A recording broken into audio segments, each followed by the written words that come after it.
성탄절과 부활절. 성탄과 부활은 그리스도교 역사에서 가장 중요한 두 개의 기둥입니다. 그리스도교 전례 안에서도 성탄과 부활은 가장 규모 있는 절기로 지키는 때입니다. 성탄과 부활이 드러내는 심상도 비슷한 면이 있는데요. 가령 기쁨, 회복, 새로운 시작, 희망, 승리, 빛 등이 그것입니다. 성탄과 부활 중에 어떤 것이 더 중요하느냐라는 말은 무의미한 질문입니다. 성탄과 부활은 긴밀하게 연결되어 있기 때문인데요. 성탄이 없이 부활이 있을 수가 없고 부활이 없는 그리스도는 상상할 수 없기 때문입니다. 그런데 부활과 성탄이 주는 이것이 세상에 드러나는 방식과 서사에 있어서는 성탄과 부활의 차이가 좀 있습니다. 주님의 탄생은 그 시작에, 그 위대한 시작이 세상에 공적으로 드러나는 사건으로서 역할을 합니다. 주님의 탄생은 그 임박한 시점에서부터 세상에 나타났습니다. 주님의 탄생은 우주가 알려주는 사건이기도 했는데 천사가 주님의 탄생을 사람들에게 미리 고지했었던 것, 물론 소수의 선택된 사람들이기만 했지만 예를 들어 요셉의 아내 마리아에게는 주님의 천사가 나타나셔서 네가 잉태하여 아들을 낳을 것이고 이름을 예수라 하라. 그가 세상을 구원할 자다라고 하는 계시의 말씀을 주셨습니다.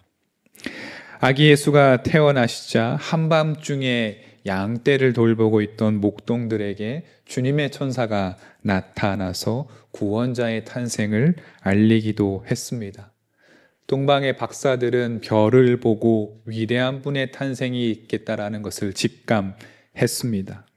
심지어 헤롯과 같은 악인조차 주님의 탄생을 예감했으니 말입니다. 복음서마다 다 묘사의 방식이 조금씩 차이는 있지만 주님의 탄생은 이처럼 세상에 드러나는 방식으로 우리에게 들려주었습니다. 반면에 부활은 그 시작을 아무도 알지 못했습니다. 부활은 성탄과는 달리 감추어진 사건입니다. 부활은 하늘의 고지도 없었고 천사들의 선언도 없었습니다. 예를 들어서 무덤에 안치되신 후에 사흘이 지나서 천사들이 사람들에게 나타나서 주님이 부활했으니 가서 확인해 보십시오 라고 하는 계시적인 메시지도 부활절에는 없습니다. 주님의 부활은 누구도 감지하지 못했고 또 그렇기에 누구도 이 소식을 다른 이들에게 전해줄 수 없었습니다.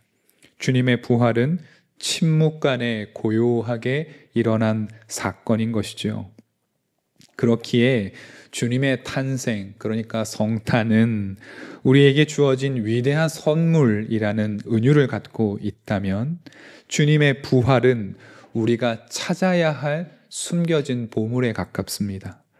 선물은 비록 예상하지 못할지라도 누군가 우리에게 주어지면 우리는 그 선물을 볼 수 있습니다. 선물을 받으면 기쁨이 일어나고 그 기쁨을 즉각적으로 나누면서 이 선물을 주신 분에게 고마운 마음을 표현합니다.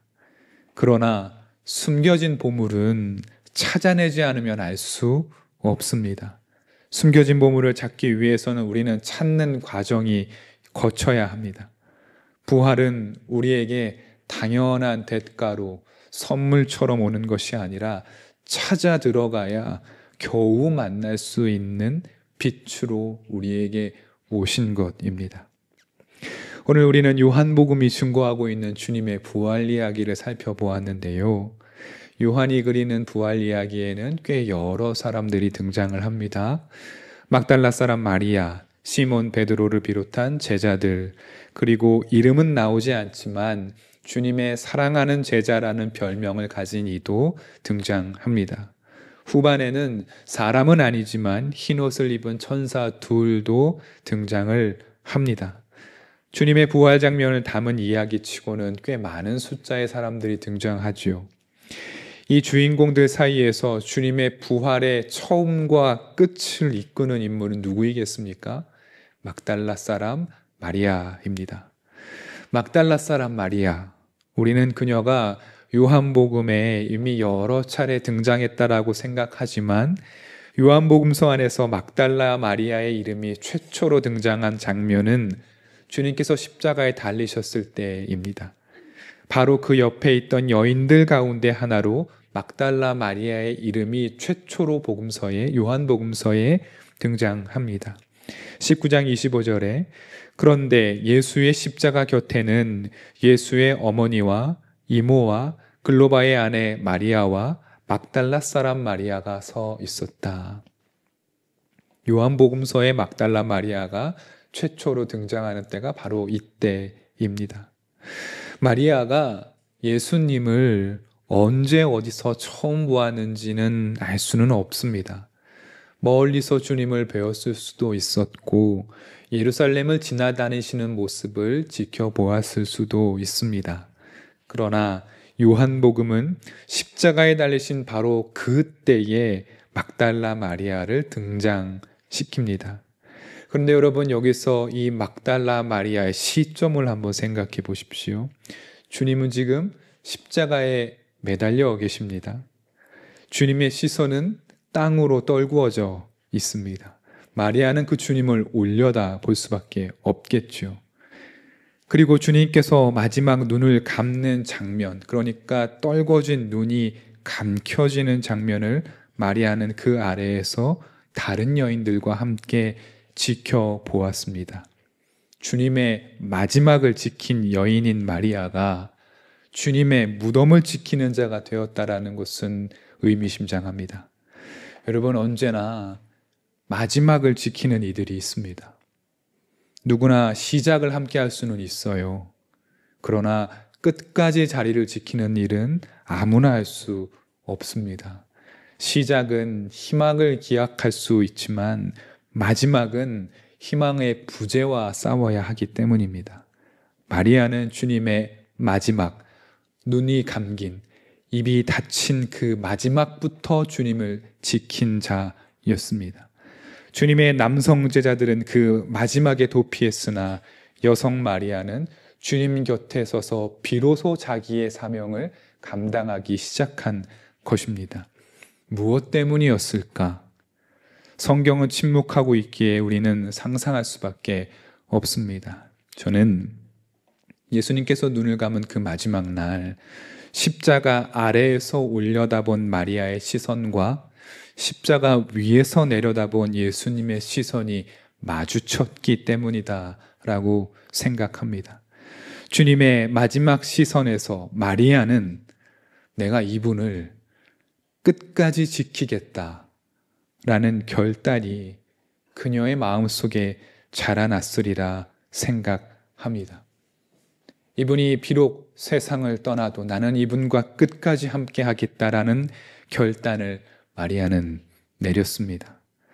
마리아는 요한복음에서만큼은 제자로 칭함을 받은 적이 없으나 주님의 마지막을 끝까지 지켜냄을 자기의 사명이라고 믿었는지 모릅니다. 하여 마리아는 그 사명을 지키기 위해 그 이른 새벽에 위험한 무덤가를 찾아간 것이겠지요. 그런데 너무나 무서운 일이 벌어집니다.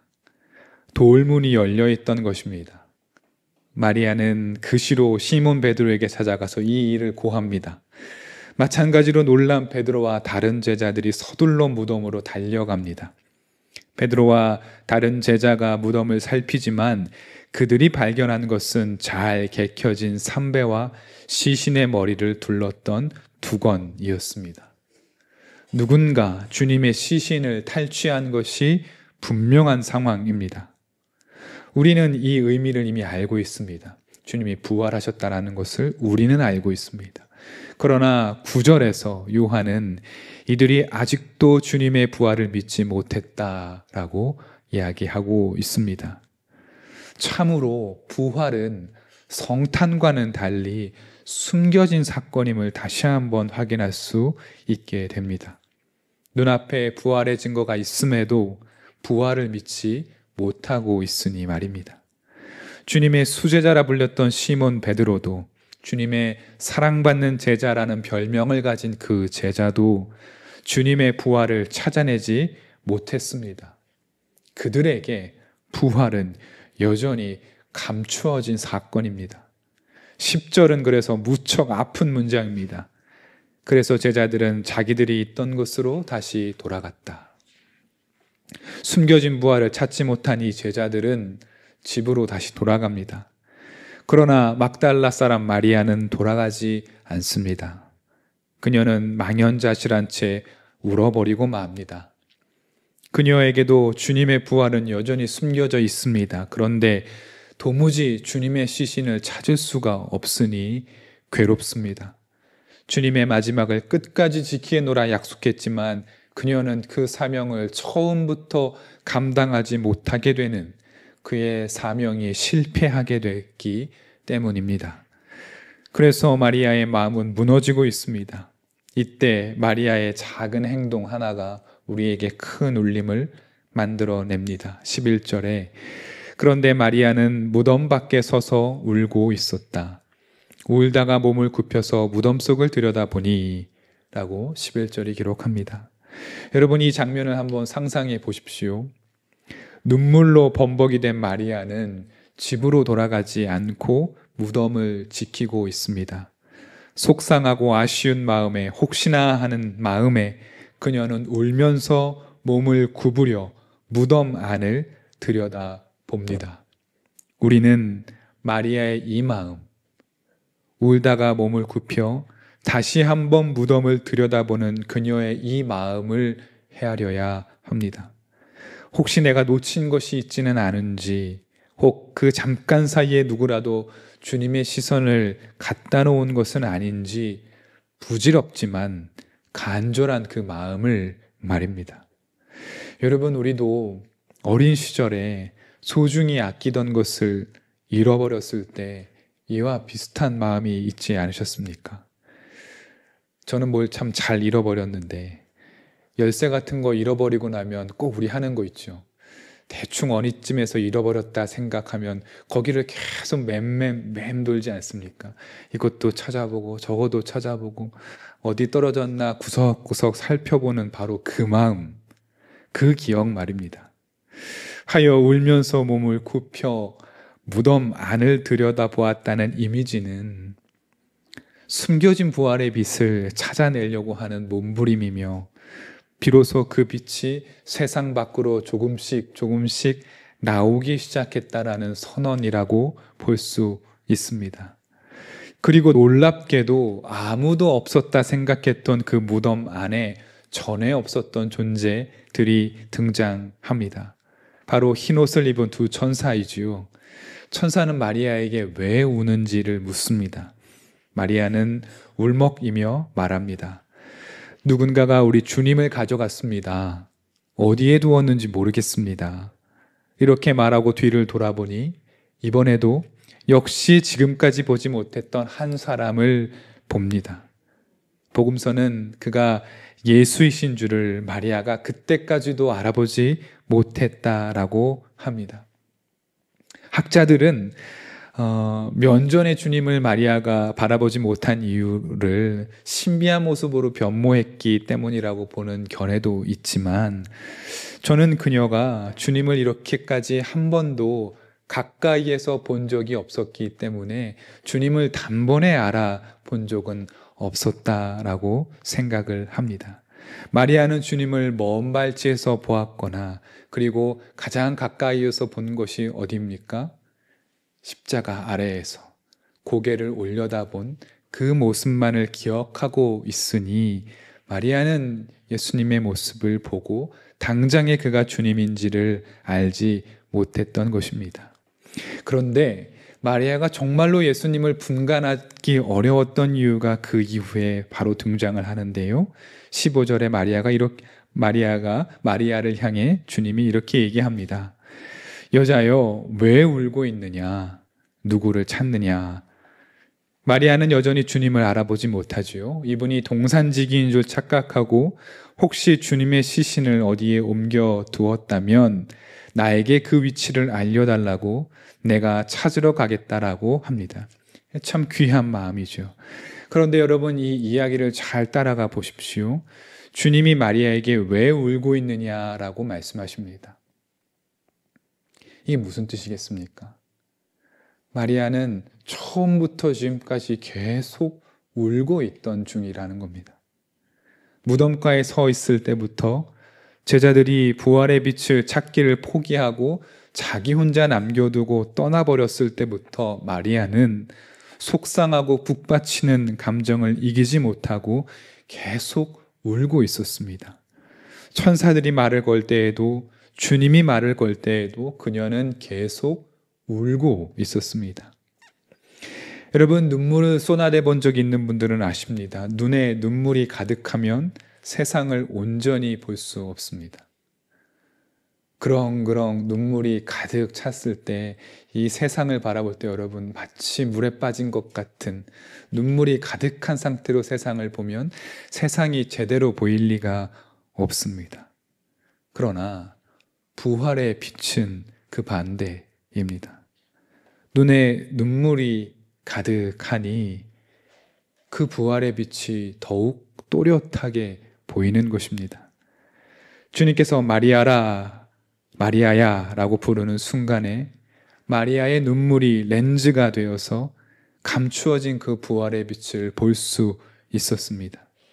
마리아는 눈물을 통과하여 자기 앞에 선 분이 예수님임을 직감할 수 있었습니다. 눈물이 부활의 빛을 보게 한 것입니다. 숨겨진 부활의 빛, 감추어진 부활의 빛을 볼 수 있는 비밀을 막달라 마리아가 우리에게 일러주고 있습니다. 부활의 빛은 어떻게 찾을 수 있는가? 몸을 굽힐 때. 부활하신 주님을 어떻게 볼 수 있는가? 눈물을 통해 볼 수 있습니다. 주님의 부활은 몸을 굽히고 눈에 눈물을 가득 담았던 한 여인에 의하여서 최초로 전해지게 된 것입니다. 하여 울며 몸을 굽힌 막달라 사람 마리아는 위대한 일을 감당합니다.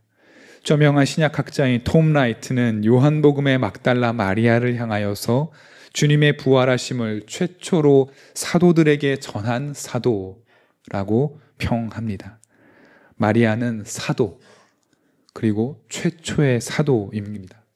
사도가 무엇입니까? 부활하신 주님을 세상에 증거하는 자들을 사도라고 합니다.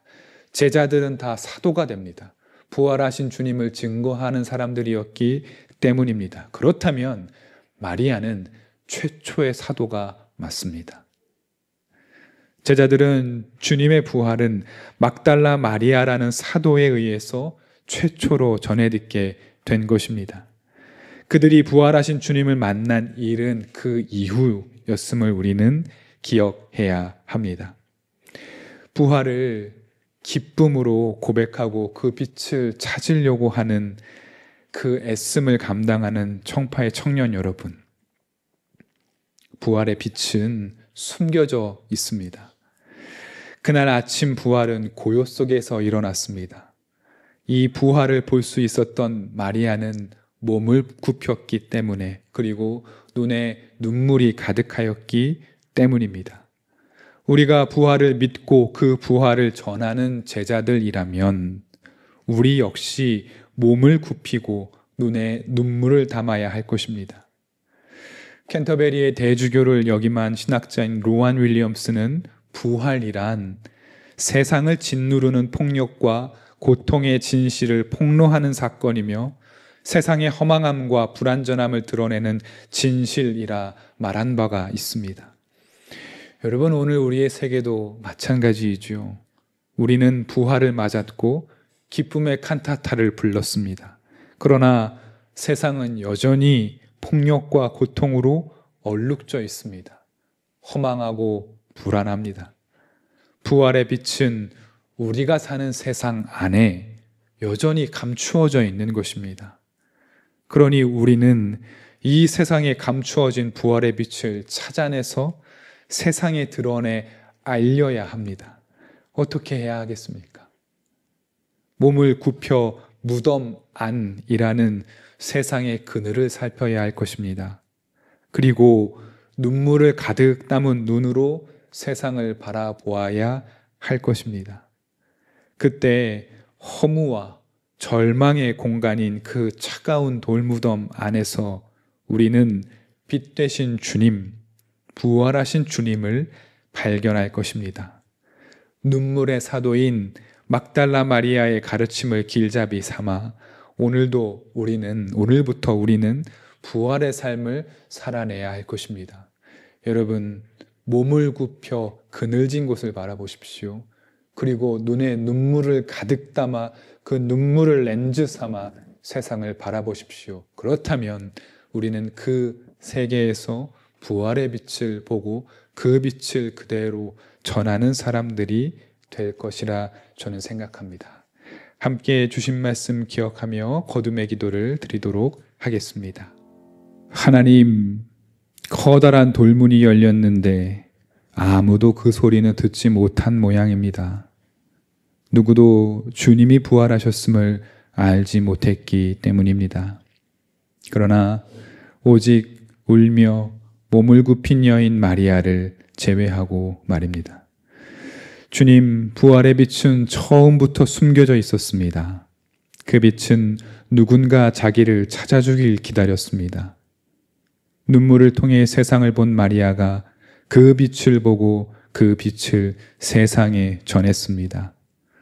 우리도 몸을 굽히고 눈물을 담아 그 빛을 발견하게 해 주십시오.